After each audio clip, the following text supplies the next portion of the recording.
ទីកន្លែងនេះហើយដែលធ្លាប់មានយើង3ឆ្នាំមុនខែនេះហើយដែលធ្លាប់មានយើងផ្កាត្របែកព្រៃដែលរីកឡើងមានពណ៌ស្រស់ស្អាត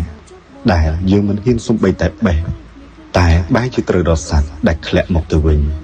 អ្វីក៏មិនអាចដឹងមុនដែរផ្កាត្របែកព្រៃដែលធ្លាក់ស្រទាប់មកប៉ះនឹងរាងកាយប្រៀបដូចជាបេះដូងខ្យល់ដែលបក់មកប៉ះនឹងសក់ប្រៀបបានដូចជាអតីតកាលមួយដែលមិនអាចបកក្រោយដើមឈើដែលធ្លាប់តែញញឹមដាក់ប្រែជាសក់កក្រោះរសជាតិដែលធ្លាប់តែឆ្ងាញ់ក៏ប្រែទៅជាសាបឈឹង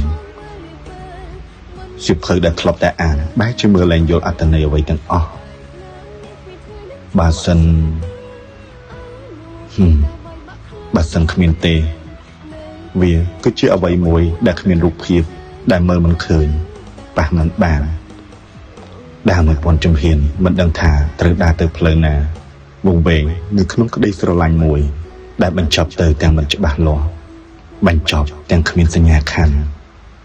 តែនេះមែនទេអ្វីដែលគេហៅថារឹងមាំក្នុងជំហរជឿចាប់នោះមុនចូលពេលសូមជួបនៅក្នុងក្តីស្រមៃព្រៃវិស័យ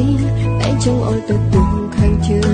ព្រៀបដូចបេះដូងស្វត្រង់គ្មានអ្វីអាចកោរំលើងដាំចិត្តស្មងនៅតែនឹងក្រវេលី